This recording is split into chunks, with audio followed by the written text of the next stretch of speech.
Jesus, amém? Quem tem essa paz pode glorificar o nome de Jesus nesta noite. Aleluia. Para mim é uma honra muito grande poder estar juntamente com os irmãos, podendo adorar e exaltar o nome do Senhor Jesus. Pela primeira vez aqui nesta igreja, podendo conhecer mais uma parte do povo e do corpo do Senhor Jesus Cristo, que está todos os dias lutando para morar com o Senhor. E sabemos que nós temos esta promessa que o Senhor nos deixou para podermos um dia ir morar com Ele. Aleluia. Quem está aguardando esse dia, glorifique o nosso Senhor Jesus. Aleluia. Glória a Deus. Eu gostaria de já ler alguns versículos lá no livro de Isaías. Nós vamos no capítulo 11, ler alguns versículos. Capítulo 11 do profeta Isaías. Aleluia. Glória a Deus. Aleluia. Livro do profeta Isaías, conhecido como profeta messiânico. Nós vamos ler lá no versículo 11, o versículo que fala acerca de Cristo, uma profecia, para o capítulo 11.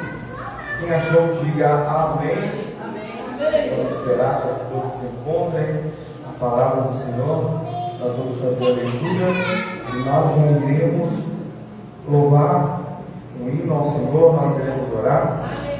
Vamos ler a palavra do Senhor que diz assim: e brotará um rebento do tronco de Jessé, um renovo que frutificará, brotará das suas raízes, e repousará sobre ele o Espírito do Senhor, o Espírito de sabedoria e de entendimento, o Espírito de conselho e de poder, o Espírito de conhecimento e de temor do Senhor, e o fará entender com diligência do temor do Senhor, e não julgará segundo a vista dos teus olhos, nem repreenderá pelo que ouvir os seus ouvidos, mas julgará com justiça os pobres, e repreenderá com equidade os mansos da terra, e ferirá a terra com a vara de sua boca, e com o sopro dos seus lábios matará o ímpio, e a justiça será o cinto dos seus lombos, e a fidelidade o cinto dos seus cintos.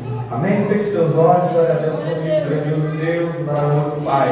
Essa noite, Deus, nós oramos e aqui nós clamamos, meu Pai, por tua presença. Nós conhecemos e entendemos que tu és misericordioso, e a tua misericórdia nos alcança a cada manhã, e por isso nós estamos aqui nesta noite. Nós te damos graças nesta oração, nós glorificamos o seu nome, porque nós temos a certeza, meu Pai, que o Senhor todos os dias tem olhado por nós com um olhar de carinho, tem olhado por nós e tem cuidado de nós, meu Pai, de uma forma bem especial. Continue, Senhor Jesus, nos guiando, continue nos direcionando, falando conosco. Que o teu Espírito Santo tenha plena liberdade nessa noite de agir em nossos corações. Que o teu Espírito Santo tenha plena liberdade de trabalhar em nossas vidas de uma forma poderosa, de uma forma sobrenatural. Venha falar conosco, venha guiar as nossas vidas, venha repreender todo mal e tudo aquilo que não provém do Senhor. Continue operando os teus milagres, continue trabalhando em nossos corações. É o que eu peço em nome do Pai, em nome do Filho e em nome do Espírito Santo de Deus. Amém. E amém. Vamos louvar o Senhor comigo. Vamos exaltar o nome dele com esse louvor. Porque dele, por ele, para ele são todas as coisas. Porque dele, por ele, para ele são todas as coisas. A ele a glória.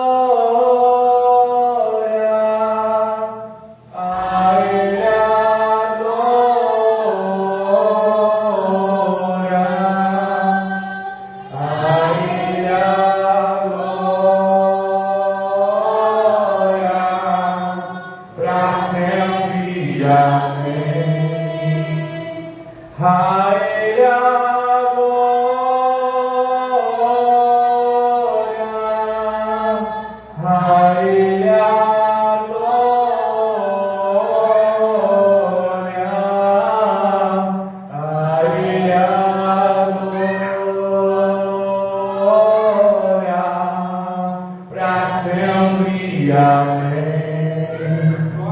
Quão profundas riquezas o saber e o conhecer de Deus. Quão insondáveis seus juízos e seus caminhos. Quão profundas riquezas o saber e o conhecer de Deus. Quão insondáveis seus juízos e seus caminhos. A Ele a glória,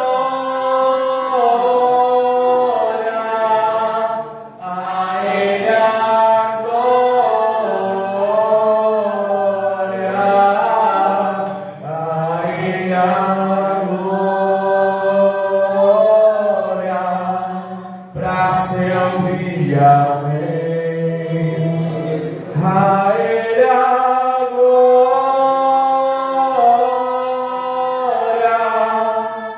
a Ele a glória,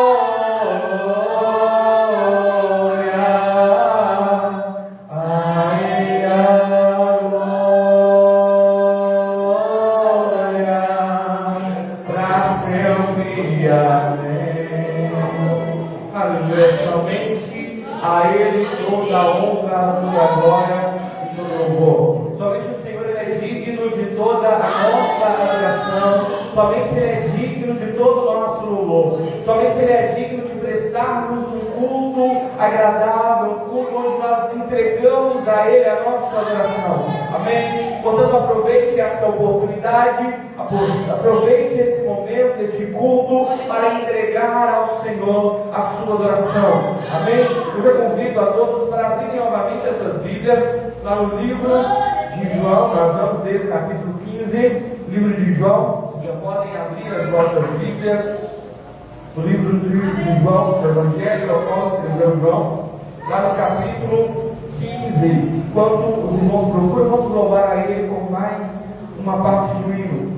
Ao único que é digno de receber a honra e a glória, a força e o poder, ao Deus eterno e imortal, invisível, mas real, a Ele ministramos o louvor. Ao único que é digno de receber a honra e a glória, a força e o poder, ao Deus eterno e imortal, invisível, mas real, a Ele ministramos o louvor. Coroamos a Ti, ó Rei Jesus. Coroamos a Ti, ó Rei Jesus. Adoramos o Teu nome, nos rendemos aos Teus pés. Consagramos todo o nosso ser a Ti. Consagramos todo o nosso ser a Ti. Aleluia. Quem achou a palavra do Senhor, diga amém. Vamos ler a palavra do Senhor lá no versículo 1 do capítulo 15, que diz assim: Eu sou a videira verdadeira, e meu Pai é o lavrador. Toda vara em mim que não dá fruto, a tira, e toda aquela que dá fruto, a limpa, para que dê mais frutos. Aleluia. Somente até aqui, feche seus olhos e olhe mais uma vez comigo, pedindo ao Senhor que fale contigo nessa noite, que fale conosco nessa noite através da sua palavra. Grandioso Deus, maravilhoso Pai, nós estamos diante de Ti mais uma vez, pedindo ao Senhor que venha falar conosco através da sua palavra. Deus, venha nos alimentar nessa noite através, meu Pai, das mensagens que o Senhor tem para as nossas vidas. Venha nos alimentar, meu Pai, com esta palavra, com esse texto, meu Pai. Alimente as nossas vidas espirituais, porque o Senhor disse que é o pão da vida, e nós cremos que a Tua palavra, meu Pai, nos alimenta e nos sacia espiritualmente. E por isso pedimos, venha nos alimentar, venha nos fartar, meu Pai, venha nos fortalecer através da Sua palavra, venha nos consolar, venha derramar sobre nós o Teu poder, o Teu Espírito Santo, venha nos direcionar conforme a Tua vontade, que nós venhamos viver, meu Pai, uma vida de propósito, meu Pai, diante de Ti, que nós venhamos viver, meu Pai, com propósito diante do Senhor. Deus, fale conosco, meu Pai, o que eu tiver, Senhor, do Pai, do Filho, do Espírito Santo de Deus. Amém e amém. Podemos assentar e glorificar o nome do Senhor Jesus. Aleluia.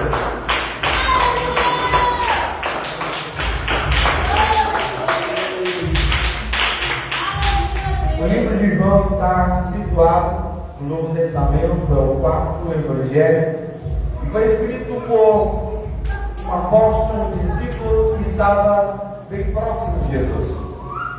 Quando nós lemos a história de Cristo, dos seus discípulos, dos seus apóstolos, nós vemos que João, ele era aquele discípulo, aquele apóstolo amado, aquele que estava próximo de Cristo, que estava sempre ao lado dele, que participou dos momentos mais importantes da vida e do ministério de Jesus quando ele esteve aqui na terra. Eu acho muito interessante a forma que João ele escreve, ele traz uma ênfase no que é espiritual, ele traz uma ênfase, o seu evangelho traz uma ênfase em algo teológico, em algo acerca da divindade de Jesus, acerca da divindade de Cristo. E é interessante que o seu evangelho ele não se preocupa tanto em trazer os fatos em ordem cronológica, ou até mesmo de trazer tudo que os outros evangelhos já disseram, mas ele traz muitas conversas inéditas, como nós vemos a conversa entre Jesus e Nicodemos, lá no capítulo 3, quando nós vemos que Nicodemos vai ter com Jesus à noite e pergunta Jesus sobre a salvação, e nós vemos que Jesus fala com ele que era preciso nascer de novo, e aí nós temos uma belíssima mensagem e uma belíssima instrução dada por Deus a Nicodemos. Nós temos também relatos, como o relato da mulher samaritana, lá no capítulo 4, onde nós vemos aquele diálogo entre Jesus e a mulher samaritana que estava no poço pegando água. E nós vemos quão grandiosa é a palavra do Senhor, ou quão grandiosos foram os feitos de Jesus, e o quanto ele sabia e o quanto ele conhecia as pessoas. Então João vai nos trazer um pouco desses relatos que eu acho muito interessante, que muitos deles nós não vamos encontrar nos outros evangelhos. E João ele apresenta Jesus de uma forma que aqueles que lessem o livro deles poderiam crer que Jesus era de fato o enviado de Deus e o próprio Deus. Nós podemos perceber isso bem no começo do seu livro, quando lá no capítulo 1, no versículo 1, nos versículos que eu gosto muito, que eu cito com muita frequência, é quando João vai falar que no princípio era o verbo, e no princípio esse verbo estava com Deus, e o verbo era Deus. João estava falando de Cristo, ele vai complementando ainda mais a sua mensagem, dizendo que todas as coisas elas foram feitas por ele, e sem ele nada do que foi feito se fez. Então nós podemos entender que em Cristo estava a vida, e a vida era a luz, e a luz ela resplandece sobre as trevas. Então nós entendemos que João ele queria e ele enfatizava a divindade de Jesus. Assim nós também podemos encontrar lá no primeiro livro de João, a primeira carta de João, onde nós vemos João falando também que a palavra agora podia ser tocada por eles, porque essa palavra se encarnou, se manifestou aos homens através de Jesus. Então nós entendemos que esse verbo, que era desde o início, esse verbo que estava na criação, que era o próprio Deus, ele encarnou em Jesus, ou seja, ele se tornou, ele veio em forma de homem, ele veio em carne e osso, sendo Deus. Então João, ele enfatiza a divindade de Jesus. Então eu gosto muito dos escritos de João, porque ele traz de uma forma muito necessária esses escritos e que nos ajuda a basear todo o nosso conhecimento teológico acerca de Cristo, reforça toda essa ideia, nos mostrando que Jesus não era uma mera criação de Deus como um anjo ou como um profeta que veio, mas ele era o próprio Deus que despiu-se da sua glória, renunciou da sua glória para vir nos salvar. Aleluia! E João vai nos trazer muitas informações interessantes, muitas declarações de Jesus. E aqui no capítulo 15 nós vemos uma grande declaração de Jesus. E essa grande declaração, ela vem de uma sequência de 7 declarações, sendo esta a última declaração das 7, onde Jesus começava dizendo: eu sou. E da forma que ele fala o eu sou, ele traz um pouco do que nós havíamos lido ou conhecido lá em Êxodo 3:14, quando Deus fala com Moisés que ele era o eu sou, o eu sou que sou.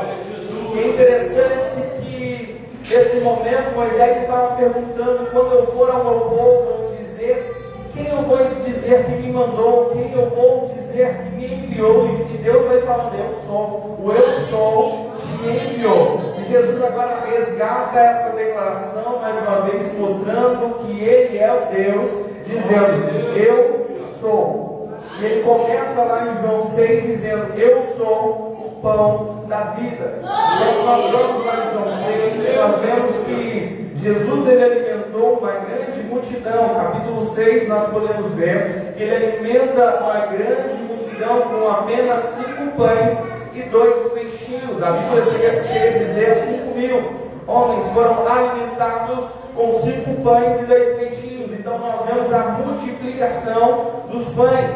Depois nós vemos que Jesus, ele sai daquele lugar que ele estava, porque eles sabiam que Jesus sabia que depois daquele milagre, os homens que haviam visto aquele milagre, presenciado aquele milagre, queriam fazer dele rei. Então o que Jesus faz, sabendo que não era o momento, que não era a hora, ele se afasta, e depois nós vemos aquela história conhecida, que Jesus anda sobre as águas, e depois nós vemos esta declaração lá no versículo 35, de Jesus dizendo: eu sou o pão da vida. Então é interessante que Jesus não disse: eu sou o pão da vida de uma forma bem aleatória ou solta, mas ele disse que ele era o pão da vida depois de ter multiplicado o alimento físico.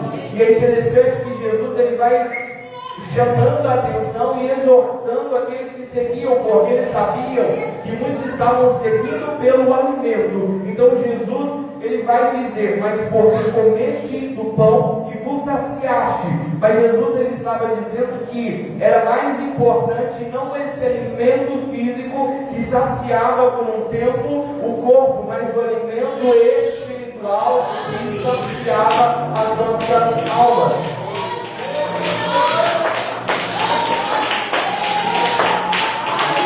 Nós precisamos entender que Jesus é esse pão que desceu do céu. O Antigo Testamento já mostrava um pouco acerca de Cristo, quando o maná havia sido dado por Deus para o povo de Israel, quando eles estavam peregrinando, saindo do Egito para a terra prometida. A segunda grande declaração, Jesus, ele vai dizer: eu sou a luz do mundo. Lá no capítulo 8 nós podemos encontrar esta declaração dada por Jesus. Jesus, ele vai trazer essa declaração nos mostrando que esta luz, ela consegue evidenciar aquilo que está em trevas e consegue nos trazer para esta luz que é o Senhor. A luz do Senhor, ela ilumina os nossos passos, ela ilumina o nosso caminho, ela nos faz enxergar, ela nos faz termos a certeza da salvação, ela nos faz ter a revelação da vida eterna, ter a revelação de Deus. Jesus, como luz, ele veio na terra para mostrar quem era Deus, para mostrar de fato qual que era a vontade do Senhor e iluminar a mente, iluminar os pensamentos, iluminar aqueles que estavam afundados em trevas. Quando nós vemos a história de vários personagens da Bíblia que viveram no passado, nós vemos a forma que a palavra, Jesus, veio trazer o esclarecimento e mostrar como deveria ser a vida deles, que eles estavam tão distantes e muitas das vezes interpretando as Escrituras de uma forma errada, interpretando o Pentateuco de uma forma errada, interpretando os profetas de uma forma errada, e Jesus veio para esclarecer, para iluminar todos aqueles que viviam naquela época. E Jesus dá esta declaração. Terceiro, Jesus ele vai dizer: eu sou a porta das ovelhas. Então, quando nós vamos lá em João 10, nós vamos achar esta declaração, Jesus falando no versículo 7, eu sou a porta das ovelhas, e todos que vieram antes de mim são ladrões e salteadores, mas as ovelhas não os ouviram. Jesus ele vai reforçar e dizer: eu sou a porta, se alguém entrar por mim, salvar-se-á. E é interessante, quando nós falamos de porta, a porta ela serve para abrir uma abertura ou um lugar de passagem, e depois, quando ela é fechada, ela serve de proteção. Então ela serve para permitir que entre aquelas pessoas que devem entrar, e ao mesmo tempo ela serve para preservar, para fechar e impedir que salteadores entrem, que lobos entrem. Então aqueles que entram por essa porta das ovelhas, eles se encontram protegidos através da porta que é Cristo Jesus. Então, da mesma forma que Ele nos abre este caminho, Ele impede que o mal nos alcance através das suas ações. Depois ele vai dizer, a quinta afirmação é: eu sou a ressurreição e a vida. João 11, nós podemos encontrar esta mensagem após Jesus, ou no momento em que Jesus estava ali no velório, no sepulcro, no momento em que Lázaro havia morrido. Depois daqueles dias, nós vemos que Jesus ele fala isso, e ele não fala de uma forma jogada ao vento, porque nós vemos que ele ressuscita Lázaro, nos demonstrando que de fato ele era a ressurreição, e não somente a ressurreição terrena, mas a ressurreição para a vida eterna. Aleluia! Então Jesus, ele é a ressurreição e a vida. Nós precisamos estar conectados nele para que venhamos, através da graça, termos a vida eterna. E a sexta declaração, Jesus ele vai dizer: eu sou o caminho, a verdade e a vida. Então nós podemos encontrar essa parte lá no capítulo 14, versículo 6, em que Jesus diz: eu sou o caminho. Porque ele, quando morreu na cruz do Calvário, nós podemos ver lá em Mateus 27:51 que o véu se rasga de alto a baixo. O que significa isso? Quando nós vamos no Antigo Testamento, nós vemos que esse véu separava alguns lugares do templo. Nós vemos que o véu separava o lugar santo dos santos, ou também conhecido como lugar santíssimo, lugar que somente o sumo sacerdote podia adentrar. Quando Cristo morre, esse véu se rasga, nos mostrando que Cristo abre um caminho de acesso para quê? Para Deus, porque dentro do santo nós vemos que Deus se manifestava no meio de Israel. Então nós entendemos que Cristo, quando morre, abre esse caminho. Então ele fala: eu sou o caminho, e ele é a verdade, porque ele esclarece, e a vida, porque ele nos traz a promessa de vida eterna. E por último, a sétima declaração foi a que nós lemos, quando Jesus disse: eu sou a videira verdadeira. E note que ele não diz somente eu sou a videira, mas ele enfatiza que ele é a videira verdadeira. E quando nós vamos lendo na Bíblia, nós vamos entendendo que Israel, por várias vezes, foi comparado com uma videira. Quando nós vamos no Antigo Testamento, quando nós vamos lá em Salmos capítulo 80, nós vemos a origem de Israel sendo declarada como uma videira. Se nós retornarmos aqui no Antigo Testamento, lá no capítulo 80, nós vamos encontrar esses escritos, onde foi um salmo pela restauração, oração pela restauração de Israel. E nós vemos essa comparação lá no versículo 8 que fala: trouxeste uma videira do Egito e lançaste fora as nações, e plantaste, preparaste-lhe o terreno, e ela lançou profundas raízes que encheu a terra. Então nós vemos aqui Israel sendo comparado com essa videira que saiu do Egito e foi plantado em uma terra que Deus havia prometido a Abraão, e ali ela fez com que as raízes crescessem. Porém, o que acontece na continuação desse capítulo, nós vemos que essa videira que foi plantada por Deus, depois ela começou a estar não conforme a vontade do Senhor, pecando, indo contra os estatutos do Senhor, e nós vemos que essa videira, então, ela fica de forma desprotegida. Nós vemos que as cercas, elas foram quebradas. Lá no versículo 12 nós podemos encontrar isso, e todos os que passavam podiam ali ter acesso àquela videira, e podiam ali tirar aquela videira, e nós vemos que os javalis dos bosques, lá no versículo 3, falam: destruíam, os animais selvagens eles devoraram. E aqui nós vemos nesses salmos esta oração pedindo a restauração. Quando nós vamos mais adiante, nós vemos também em Isaías, ou melhor dizendo, antes de Isaías, no versículo 16, ainda reforça algo bem importante que eu preciso dizer. Lá no 16 fala: está queimada a fogo e cortada, pereceu pela repreensão da tua face.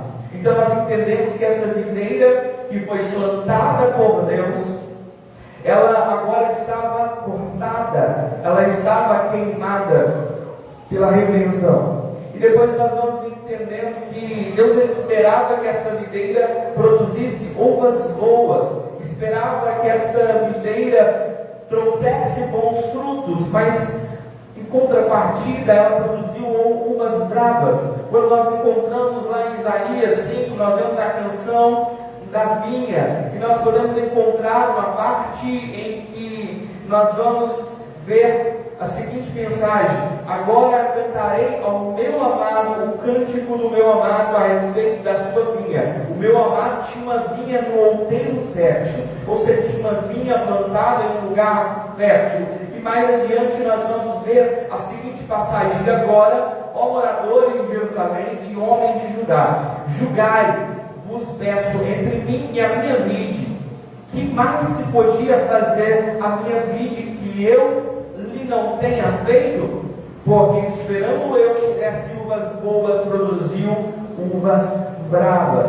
Nós vemos que Deus levantou profeta, Deus levantou juízes, Deus levantou pessoas para orientar, para direcionar. Deus levantou sacerdotes, sumos sacerdotes, para que pudesse orientar o povo. Muitas das vezes esse povo se distanciava, esse povo se afastava cada vez mais do Senhor e produzia uvas bravas, produzia idolatria, produzia diversos pecados em que Deus já havia orientado, direcionado e instruído. Ou seja, Deus já havia feito com que o terreno estivesse fértil, Deus já havia dado as instruções para que produzissem uvas boas, mas contudo só produziam uvas bravas. Então, mesmo sendo plantado por Deus como uma via excelente, como nós vemos lá em Jeremias 2:21, mesmo plantado por Deus, Deus falando: eu mesmo te plantei como uma vide excelente, uma semente inteiramente fiel, como pois te tornaste para mim uma planta degenerada de vide estranha? E nós vemos que Israel e Jerusalém, assim como, melhor dizendo, Israel com a sua capital Samaria, depois de Salomão, nós vemos que o reino se dividiu entre o reino do sul, o reino do norte, o reino de Israel com Jeroboão, o reino do sul com Roboão. Nós vemos que Judá então estava separado com sua capital, Jerusalém. Israel primeiro foi destruído, depois de um bom tempo pelos assírios. Depois nós vemos Judá sendo destruído pelos caldeus, os babilônicos. Promessas que foram feitas e foram demonstradas através dos profetas. Então nós vemos que aquela vinha ela havia sido destruída, ela havia sido tomada pelos seus inimigos. Eles estavam agora através da repreensão em uma terra estranha, em um lugar estrangeiro. E nós vemos então que estava completamente destruído aquela vinha. Por quê? Porque era uma vinha que foi plantada inteiramente fiel, mas se tornasse uma planta degenerada. E com isso foram espalhadas pelas nações. E é interessante que quando nós vamos em Jó, capítulo 14, versículo 7 ao 9, nós vemos uma metáfora falando sobre a árvore cortada. Aqui não diz especificamente sobre vinha, mas diz uma árvore que foi cortada, uma reflexão de Jó. Jó, quando estava naqueles momentos de acusações, ele estava sendo acusado pelos seus amigos, estava naquele momento de sofrimento, ele faz diversas reflexões, ele fala sobre a brevidade do homem, e nós somos como uma planta que nasce, que em breve já morre, e ele traz essa metáfora acerca da árvore que foi cortada. Mas esta árvore, ao cheiro das águas, ela pode ter a renovação e a esperança. Então nós podemos trazer essa mensagem ao que aconteceu com Israel, o que aconteceu com Judá. Judá, uma vinha que foi cortada, estava queimada, como nós vemos lá em Salmos, ao cheiro das águas, que é Cristo. Nós podemos ver que ela pôde novamente ter vida, assim como nós encontramos em Isaías 11:1, que foi o versículo que nós lemos, que um pequeno rebento, ou seja, um broto, nasceu daquele tronco cortado, daquele tronco de Jessé. E esse pequeno rebento era o renovo, que é o Messias, o Cristo, e que foi declarado ali em João capítulo 15 como a videira verdadeira. Então nós vemos que Israel foi cortado, mas esse renovo surgiu desse tronco cortado, que foi Cristo, a videira verdadeira. E nós vemos que na mensagem de João capítulo 15, que o Pai de Jesus, Deus, é o lavrador, em outras palavras, o viticultor, aquele que cuida da vinha.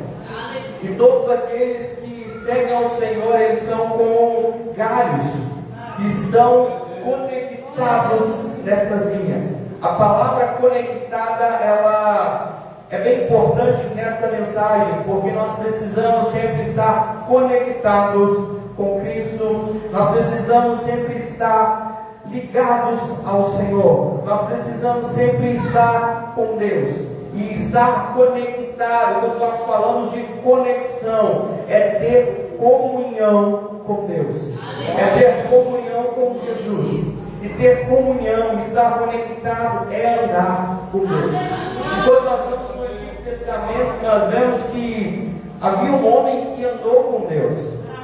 Quando nós vemos acerca de Enoque, nós vemos que ele viveu num período que muitos se afastavam, estavam distantes de Deus, mas ele andou com Deus e Deus tomou ele para si. Então nós entendemos que aquele que anda com Deus tem o fruto de estar próximo de Deus e poder ser tomado por Deus para si, no sentido de arrebatamento, de ser levado para viver com Deus.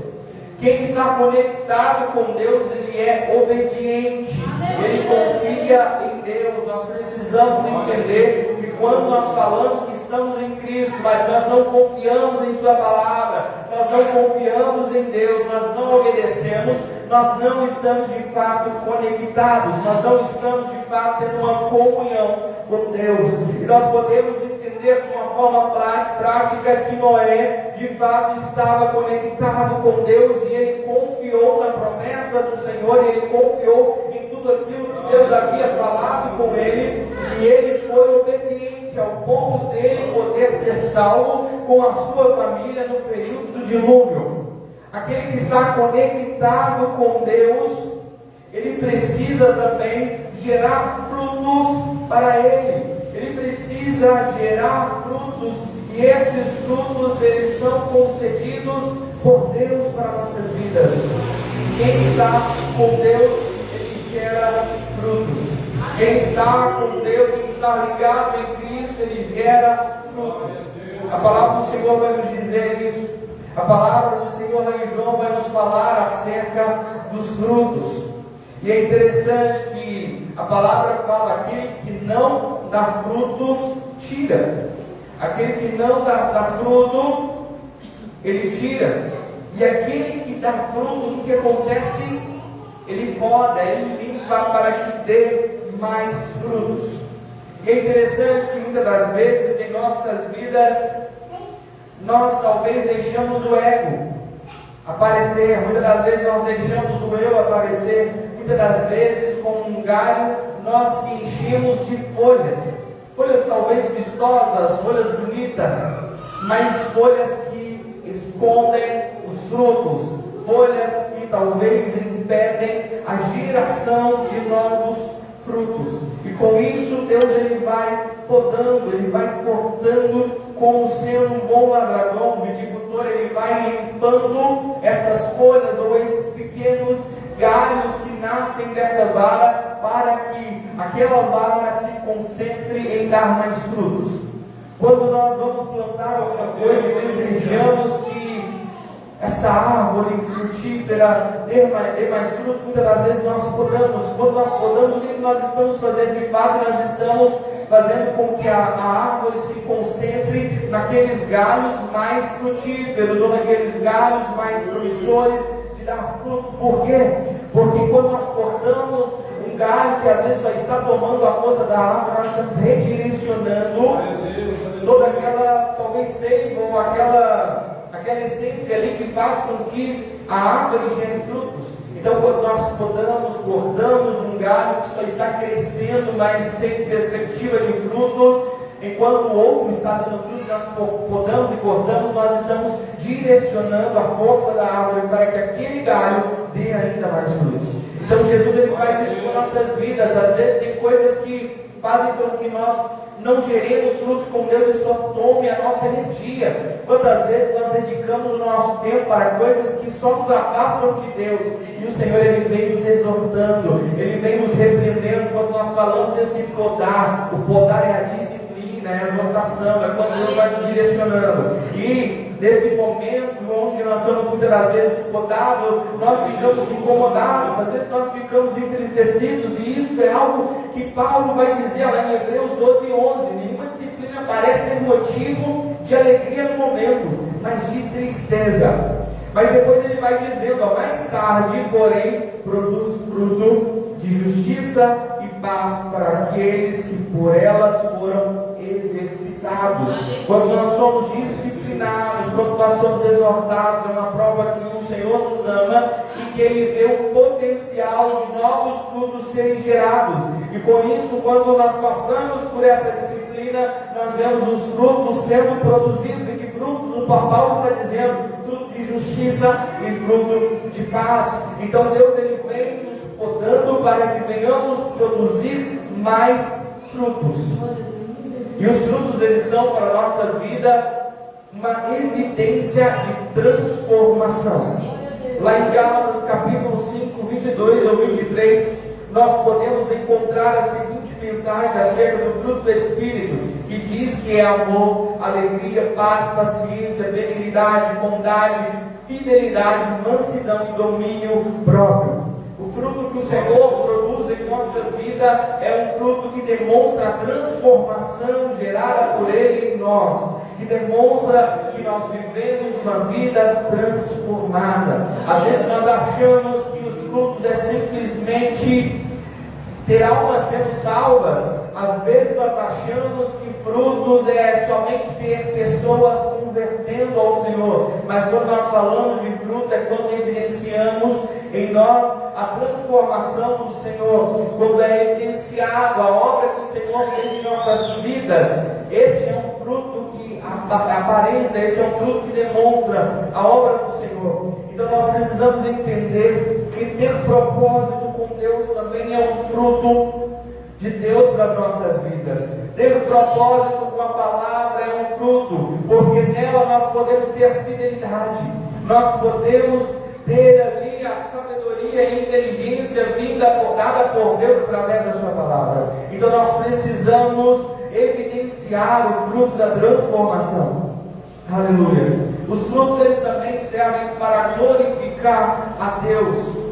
Assim como diz a palavra em Mateus 5,16, assim brilhe a luz de vocês diante dos homens, para que vejam as suas boas obras e glorifiquem o Pai de vocês que está nos céus. O fruto do Senhor, ele faz com que o nome do Senhor seja glorificado. Quando nós falamos das obras, nós estamos falando de frutos que glorificam o nome do Senhor. Nós precisamos produzir este fruto que faça com que as pessoas enxerguem e vejam a ação divina, a obra do Senhor em nossas vidas. Aleluia. E os frutos, eles precisam permanecer. Quando nós falamos dos frutos gerados por Deus, eles têm um impacto eterno, eles precisam permanecer em nossas vidas, assim como nós podemos encontrar lá no versículo 16 do capítulo 5, do capítulo 15 de João, que diz: não me escolhestes vós a mim, mas eu vos escolhi e vos nomeei para que vades e dê fruto, e o vosso fruto permaneça, a fim de que tudo quando em meu nome pedires ao Pai, Ele o conceda. Então nós vemos que esse fruto, ele precisa permanecer, e esse fruto vai permanecer em nossas vidas enquanto estivermos conectados, ligados com a videira verdadeira que é o Senhor. Nós precisamos estar sempre conectados com o Senhor. Aleluia. Porque a obra que Ele realiza em nossas vidas, ela vai permanecer. Assim como nós encontramos em 1 Coríntios capítulo 3, 12, 14. Se o que alguém construiu permanecer, este receberá recompensa. A obra do Senhor em nossas vidas, ela permanece. Aleluia. Nós precisamos estar nessa constante obediência. Nós precisamos andar com Deus. Nós precisamos desta conexão, de estarmos conectados com o Senhor, gerando frutos. E é interessante que aquele que está conectado com o Senhor, este, quando pede algo ao Senhor, Deus fala aqui no versículo 16 que nós lemos: quando pedis em meu nome ao Pai, Ele vos conceda. Ou seja, quando nós estamos conectados com Deus, as nossas orações, elas são ouvidas, elas são atendidas, porque como nós estamos conectados, nós entendemos o que o Senhor tem para nós entendemos a vontade do Senhor para nós. Em outras palavras, Deus desperta em nós as nossas orações. Muitas das vezes, quando nós temos um desejo e nós não entendemos aquele desejo, nós oramos por aquilo, por aquela obra, por aquilo que o Senhor tem colocado em nossos corações, já é algo que veio muito antes, não veio de nós, mas veio do próprio Deus. Muitas das vezes nós temos desejos tão profundos, desejos às vezes de buscar a vontade do Senhor, buscar a palavra do Senhor, desejo de fazer alguma coisa, e nós oramos e pedimos a Deus a capacitação, nós pedimos a Deus o direcionamento, nós temos aquela resposta, porque os nossos desejos, eles já são desejos dados por Deus, porque nós estamos conectados com Deus. Mas certa feita eu falei com uma pessoa que ela dizia que tinha muito desejo por algo, e eu falei: talvez esse desejo por algo que você tem, é Deus já te direcionando para uma obra. Às vezes nós temos desejo até mesmo de mudar para um lugar diferente, para uma cidade diferente. Muitas vezes nós não entendemos esse desejo, e muitas das vezes esse desejo já é dado por Deus. E quando nós pedimos a Deus, Deus Ele concede, porque nós já estamos tão conectados que nós já sentimos a obra do Senhor antes mesmo dela acontecer, através dos sentimentos dados por Deus. Então nós precisamos entender que quando nós estamos conectados com Deus, Deus Ele vai nos falar, Ele vai nos direcionar. E por isso as nossas orações, elas serão orações que serão atendidas, porque são orações que o próprio Deus coloca no nosso peito. Aleluia. Então nós precisamos entender que é necessário estar conectado com Deus. E quem não está conectado com Deus, nós temos a mensagem lá no versículo 6: se alguém não estiver em mim, será lançado fora, como a vara que secará, e os colhem e lançam no fogo e ardem. Então nós precisamos estar conectados com Deus. E se nós tivermos uma vida conectados com Deus, nós vamos gerar frutos.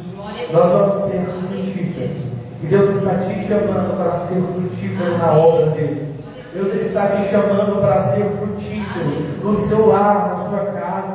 Deus está te chamando para gerar frutos que as pessoas vejam que há de fato um arrependimento genuíno e uma transformação, para que as pessoas digam: olha, Deus fez uma obra naquela vida, porque não é mais a mesma pessoa. Quem viu o passado já não vai poder dizer que essa pessoa é a mesma, porque essa vida foi transformada de uma forma surpreendente. Vão poder glorificar a Deus, e este é o fruto do Senhor na sua vida, um fruto que muitos dirão: Deus é poderoso e faz uma obra grandiosa de transformação, e vão desejar ter essa transformação em suas vidas também. Faça com que os frutos do Senhor sejam evidentes, faça com que os frutos do Senhor sejam aparentes, e tenha plena certeza de uma coisa: estes frutos, eles não são gerados pela sua própria vontade, estes frutos, eles não são gerados pela sua própria capacidade, mas são gerados por Cristo, porque somente Cristo que pode gerar esses frutos em nossas vidas. Aleluia.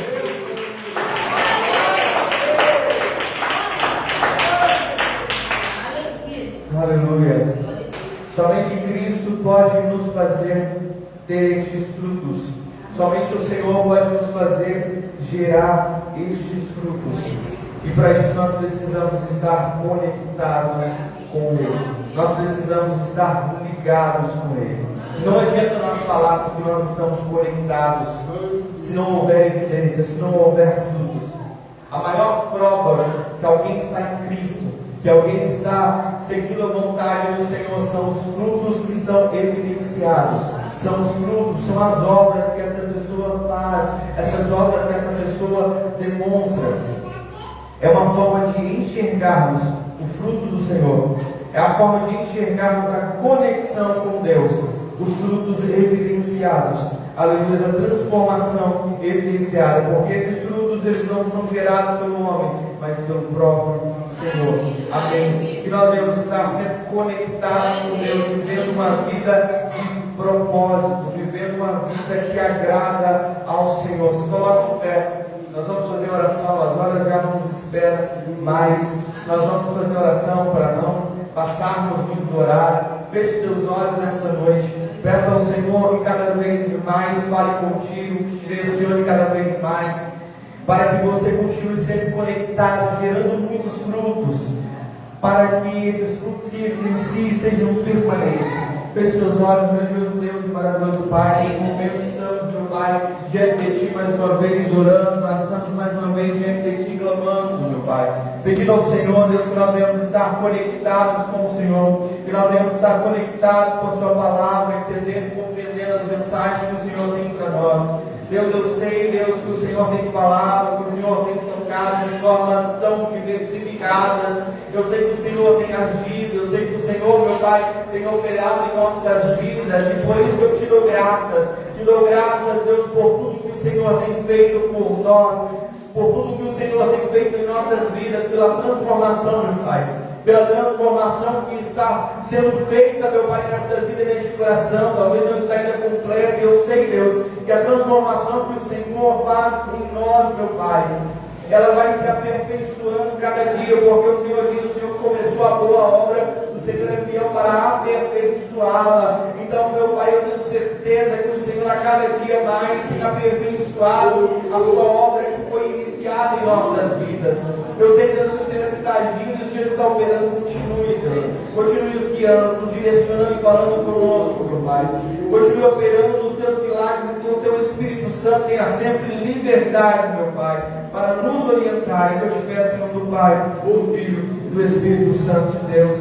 Amém e amém. Eu gostaria de perguntar essa noite, você que ouviu a palavra, que ainda não aceitou o Senhor como seu único suficiente Salvador, ou talvez está afastado, distanciado, ou às vezes está enfraquecido. Eu convido você nessa noite a levantar as suas mãos e vir aqui na frente para aceitar o Senhor, para reconciliar com o Senhor. Aleluias. Tem alguém? Levante as suas mãos e venha aqui na frente. Aleluias. Você que se afastou, você que se distanciou do caminho do Senhor, que se enfraqueceu, Deus está te convidando aqui na frente. Levante as suas mãos e venha.